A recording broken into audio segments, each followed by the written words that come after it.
krining pepadang kang mulya ngriku kula ten antos Gusti ten cawisi kriya kang pokok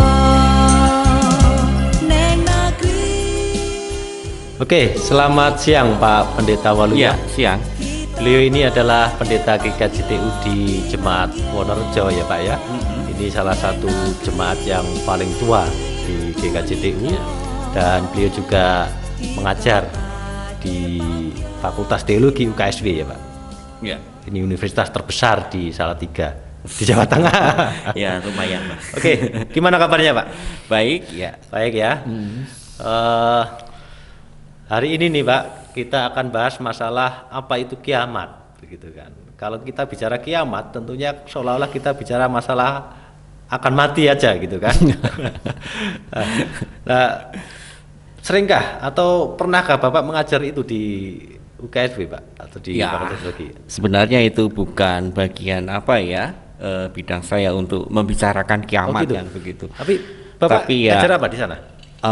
Memang secara umum untuk pendidikan agama dan juga termasuk dogmatika atau iman Kristen, pandangan iman Kristen kan begitu. Tetapi saya coba akan menguliklah sedikit tentang kiamat itu loh. Kan banyak orang sebenarnya menghindari untuk berbicara tentang kiamat kan begitu. Betul sekali. Iya kan? Khususnya gereja kita Pak. Iya. Kita mau menghindari topik ini dibahas kan. Saya juga seringkali janganlah ngomong ini kan. Karena ini hal yang menakutkan kan begitu. Tapi ada juga yang menarik Pak ini. Jadi kalau jemaat ini kok enggak rajin-rajin gereja, khotbah aja kiamat dia akan takut. Enggak begitu kan. Ya sebenarnya kita harus pahami ya sebenarnya dalam konsep Alkitab itu juga banyak membicarakan itu, tapi ini kadang bukan menjadi topik yang utama, kadang seperti itu.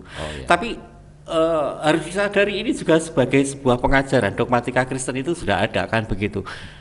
Kalau kita mau ngomong ya, banyak kan yang sudah meramalkan, mungkin dari tahun 90-an sampai sekarang itu hampir 103 peramal, tapi belum terbukti kiamat ini terjadi kan begitu. Sudah 103 yang meramalkan terjadi. Iya, hampir 103, tapi tidak terjadi. Tidak terjadi. Nah ini yang kasihan kan yang tahun 90-an itu, ya kan?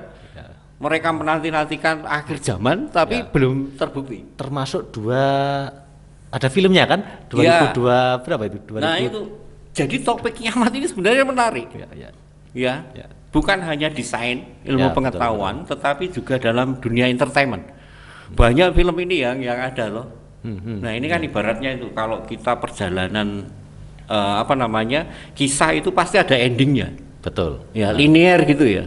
Kita pahami linear, ada awal pasti ada akhir. Ada kehidupan pasti ada kematian. Nah sinetron saja itu pasti ada ujungnya, meskipun ada 200 episode tapi pasti ada endingnya. Nah dalam kehidupan dunia ini pasti ada akhirnya. Itu dulu yang kita pegang. Berarti kehidupan ini sama juga dengan sinetron itu Pak? Iya seperti itu. Kalau kita mau telusuri dalam naskah Alkitab kan seperti itu. Sebenarnya naskah Alkitab juga sudah mendiskusikan tentang kiamat itu. Berarti wajib percaya pasti ada gitu. Ya mau percaya ya silahkan, kalau tidak percaya itu berarti mengingkari kenyataan naskah dalam Alkitab itu sendiri kan begitu. Nah mengapa orang sebenarnya kok menghindari ini pembicaraan ini? Nah itu menarik Pak. Iya kan? Kenapa itu? Karena yang mereka pikirkan, yang mereka bayangkan adalah situasi yang mengerikan. Iya toh? Loh, tapi apa memang kiamat tidak mengerikan? Nah itu ya kita coba ya. Konsep itulah yang sering tergambarkan ini loh. Wah nanti ada tsunami besar, gempa besar, gunung meletus, kemudian bumi ini hancur dan lain sebagainya. Ya itu kan menakutkan toh. Ya situasi yang menakutkan. Tetapi sebenarnya yang harus kita lihat lebih jauh adalah setelah itu apa? Jadi kiamat itu setelah kejadian yang menakutkan itu. Iya. Bukan jadi, kiamatnya yang menakutkan maksudnya. Ya. Jadi memang itu kiamat ya katakanlah seperti itu ya. Perjalanannya ada periode. Ada periode fase itu loh. Sebelum dunia berakhir kan seperti itu. Ini kan menakutkan, menegangkan. Maka orang menghindar itu. Coba saja begini, Mas Akris kan sudah melalui jenjang pendidikan ya, menyelesaikan pendidikan. Dari SD, SMP, SMA, S1, kemudian pasca sarjana. setiap akhir pendidikan atau dalam tingkatan pembelajaran itu pasti ada ujian tes. Ya, ya. Iya kan? Ya. Ya kan? Itu kan sudah menjadi pengalaman. Ketika akan memasuki tes, misalnya tesis, ujian, kira-kira Mas Akris takut enggak? Tegang enggak? Pasti tegang. Grogi enggak? Pasti itu. Nah, ya itu yang dihadapi orang seperti ini. Meskipun kita sudah punya pengalaman, sudah punya pengetahuan untuk hal ini akan terjadi, tapi rasa ketakutan itu muncul karena gambaran yang itu seperti itu. Yang digambarkan hanya kehancuran itu. Iya kan? Yang digambarkan ujiannya itu kalau sekolah itu kan. Ujiannya kehancuran itu, tapi di balik itu sebenarnya ini yang menjadi pokok iman Kristen. Kalau begitu harusnya bagaimana ini? Nah, kan begini. Ya. Ini kiamat kan masa transisi. Ya, betul, betul. Untuk memasuki sebuah dunia atau kehidupan yang baru. Yang baru. Ya kan? Kedatangan Tuhan Yesus yang kedua, ya kan begitu toh? Ini parousia yang diharapkan itu kan. Ya. Itu kan dinanti-nantikan sebenarnya. Nah, kita ini mau menantikan kedatangan Tuhan Yesus enggak? Kedua kali itu. Kalau khotbah-khotbah begitu, tapi Iya, kalau kan? kita tanya per orang mau datang Yesus. Kita ini kan sebenarnya menantikan kedatangan Tuhan Yesus kan Ya, begitu. ya, Nah, itu kan yang dinantikan. Untuk apa? Untuk apa? Membawa sebuah kehidupan yang baru. Kehidupan yang baru yang tidak sama dengan kehidupan yang dialami pada masa sekarang, kan begitu. Betul, betul. Iya kan? Jadi kehidupan sekarang yang rusak ini dalam Iya, tanda kutip benar. ini Ya. akan menjadi baik kalau sudah melewati masa-masa yang menakutkan Masa itu. itu dalam iman Kristen ya, proyeksi ke depan itu yang disebut dengan apa ya, eskatologinya kan seperti itu. Oke. Nah, Sekarang begini Pak, kalau terkait dengan masa Advent ini kita kan masuk dalam masa Advent itu ya. Itu kan masa di mana orang menghayati untuk menantikan kedatangan Tuhan Yesus yang kedua kali atau parousia. iya benar. Nah, Benar. ini kan antara ketakutan dan kesenangan itu menjadi satu ini. Ini bagaimana saran Pak Waluyo ini ya untuk jemaat-jemaat ini?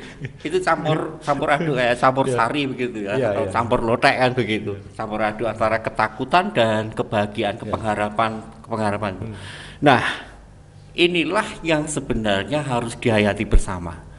Bahwa pada saat ini, sekarang ini adalah waktu memasuki akhir zaman kan begitu. Betul. Nah, kita masuk di zaman akhir kan begitu ya. Memasuki akhir zaman kedatangan Tuhan Yesus itu.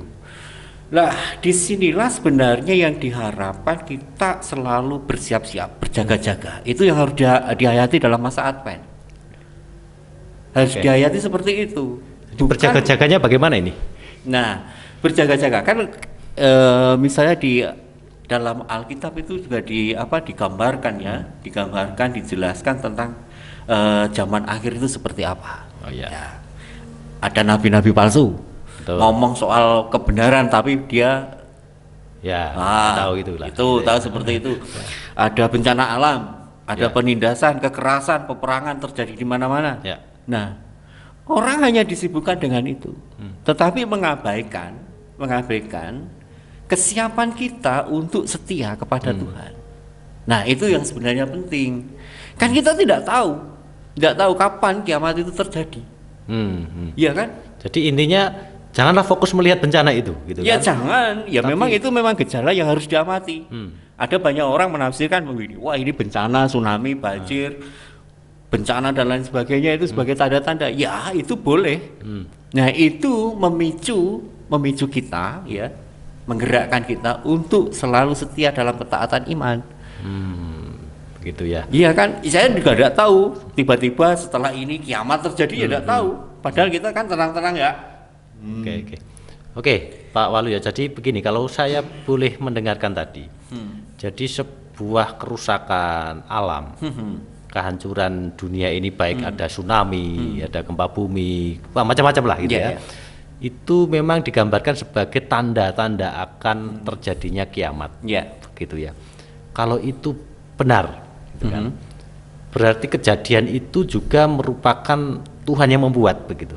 Ini bahwa ini nih sudah mau waktunya untuk hancur ini. Ini tak kasih ada bencana, ada ini. Itu bagaimana? Setuju atau tidak? Atau sebenarnya yang rusak ini, yang alam-alam ini bukan Tuhan ini yang mengakhiri kehidupan ini, gitu kan? Tapi Tuhan menyediakan tempat yang baru. Nah ini menurut Pak Waluyo yang mana ini? Ya, memang fenomena kerusakan alam, terjadi penindasan, perang dan lain sebagainya itu kan yang menyebabkan manusia sebagian besar kan seperti itu. Ada juga yang sebagian memang dari alam itu sendiri kan. Kita harus memisahkan itu. Kalau perang itu siapa yang menciptakan? Kan manusia sendiri. Ketidakadilan, penindasan dan lain sebagainya yang menciptakan manusia. Dan juga ada yang terjadi karena alam. Nah, tetapi fenomena itu sudah sudah digambarkan, dilukiskan dalam Alkitab. Akan terjadi seperti itu. Nah, ketika ada situasi seperti itu, berjaga-jagalah. Anda harus memperbaiki diri lah, begitu katakanlah begitu ya. Ya, memperbaiki diri. Nah, sekarang yang menjadi tugas kita jangan hanya sibuk pada gambaran-gambaran yang bakal terjadi kerusakan alam ini sebagai tanda ini kehancuran dunia sebagai akhir zaman, tetapi kita juga harus merefleksikan diri. Bukan sibuk membicarakan itu, tetapi bagaimana kita menyibukkan diri untuk menyelamatkan. Ya, menyelamatkan. Ya, menjadi persoalan begini, gitu kan? Kapan kita harus berjaga-jaga? Waktunya kapan? Masalahnya begini. 2000 tahun yang lalu Yesus datang, Tuhan Yesus kan datang, berjaga-jagalah. Ya, sudah mulai sejak saat itu gitu ya. Itu saya belum lahir, bapak saya belum lahir gitu kan. Itu sudah mulai berjaga-jaga. Sampai sekarang kejadian alam sejak dulu sampai sekarang juga terjadi. Nah, kapan kita mulai berjaga-jaga dan sampai kapan itu harus berjaga-jaga? Kira-kira Pak Akris tahu enggak kapan kiamat itu terjadi? Enggak tahu. Ya, enggak tahu. Saya tadi mengatakan bisa jadi saya pulang dari sini terjadi kiamat. Lalu kapan kita akan berjaga-jaga? Ya kan? Kapan kita akan berjaga-jaga? Itu karena dia akan membela kita, yang akan mengangkat kita pada sebuah kehidupan yang baru, yaitu yang disebut dengan hidup yang kekal itu. Itu yang pertama, tentang iman.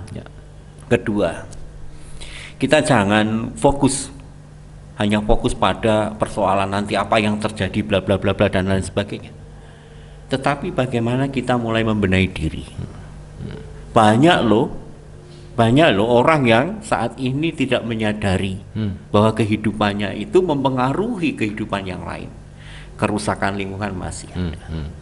Penindasan, ketidakadilan masih ada. Ya kan? Semua adalah keserakahan manusia. Nah, itu juga yang menjadi pemicu. Ya, pemicu. Dunia ini akan berakhir kan begitu. Yang kita lakukan ya itu. Ya jangan lagi buang kotoran di kali, menebang pohon seenaknya, mengeksploitasi tanah dan lain sebagainya. Nah, itu tugas kita. Oke, ada satu lagi Pak Waluyo. Banyak ini orang-orang Kristen ketika bicara masalah kiamat, akhir zaman, itu tanda-tandanya nanti akan muncul, tadi sudah dikutip Pak Waluyo tentang munculnya nabi palsu, bagian daripada itu akan muncul antikris. Nah, antikris. Antikris seringkali ditengarai memiliki tanda 9 atau 6 itu 666 gitu kan. 3 kali triple gitu kan. Nah, itu bagaimana Pak? Apakah di akhir zaman ini juga ditandai adanya sosok itu kan, sosok yang hadir, atau itu bukan berupa sosok itu antikris itu? Ya, itu sebenarnya kalau ngomong antikris kalau ngomong antikris itu memang sudah ada banyak kan, dalam wujudnya sebagai manusia, sebagai pemimpin agama, sebagai seorang ayah, sebagai seorang ibu, sebagai teman dan lain sebagainya, sebagai politikus yang berdasi itu kan. Seolah-olah membela kebenaran, padahal hanya untuk kepentingannya sendiri, ya kan? Seolah-olah ngomong ini mengatasnamakan Tuhan, rupanya untuk menindas orang lain, ya kan? Kebohongan dan lain sebagainya. Nah, itu kan sudah muncul di tengah kita. Berarti bukan satu sosok saja sebenarnya sudah ada di tengah masyarakat kita itu. Berarti antikris itu bolehkah saya katakan sebagai sebuah kemunafikan begitu? Iya, sebuah kemunafikan. Saya menggambarkan seperti itu. Orang berteriak kebenaran dan lain sebagainya, tetapi ada kemunafikan. Tapi tahun-tahun yang lalu ini menurut Pak Waluyo bagaimana? Ada muncul ini isu, ini saya katakan isu karena belum terbukti kebenarannya. Wah, pertama kali muncul barcode. Wah, setiap barang ada barcode. Wah, ini tanda antikris. Lalu ada muncul lagi satu buah nama seluler, kartu seluler tertentu Ya, itu ya, ya. dianggap sebagai sebuah antikris. Antikris. Itu setuju atau tidak Pak Waluyo? Allah itu kan kalau begitu cuma penafsiran manusia. Penafsiran ya. Iya. Dan penafsiran mengada-ada manusia. begitu ya. Siapa tahu dia sendiri itu yang apa namanya menyampaikan pandangan itu sebenarnya antikris sendiri kan gitu. Itu yang menyampaikan pendeta bagaimana Pak? Oh malah pendeta ya, saya tidak tahu gitu. Mungkin seperti itu. Jangan sampailah apa namanya. Kita bisa mengatakan antikris itu dari satu pemikirannya, perkataannya, kemudian juga dengan perbuatannya. Apakah apa yang tergambarkan dari perilaku itu menunjukkan yang kemanusiaan dan lain sebagainya seperti Tapi itu. antikris itu sejarahnya bagaimana Pak itu Pak? Kok bisa menjadi sebuah momok yang begitu menakutkan orang Kristen itu? Ya itu kan sebenarnya muncul toh di Alkitab toh akan muncul antikris.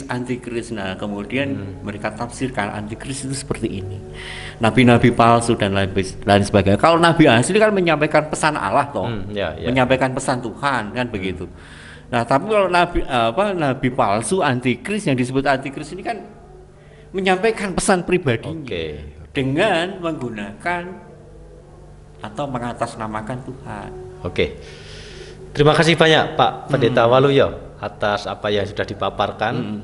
Begitu para sahabat Marturia, kita sudah mendengar banyak hal dari Pak Waluyo. Adakah satu kata terakhir yang bisa disimpulkan dalam perjumpaan ini Pak Waluyo kepada sahabat-sahabat kita? Ya, baik. Terima kasih Pak Akris. Jadi begini, kita tidak tahu dunia akan berakhir, tetapi kita percaya bahwa perjalanan dunia ini akan menemui akhir. Itu Alkitab mengatakan. Kemudian kedatangan Tuhan Yesus. Nah, kita seharusnya berjaga-jaga. Kita tidak tahu kapan dunia berakhir, kapan kiamat terjadi. Di sisi lain ada tugas kita. Janganlah kita sendiri itu menjadi pemicu kiamat dalam kehidupan ini. Ya kan? Menindas, membunuh, kekerasan, menghancurkan alam semesta dan lain sebagainya, itu masih bisa kita lihat sekarang ini. Nah, itu yang menjadi tugas kita sebagai gereja.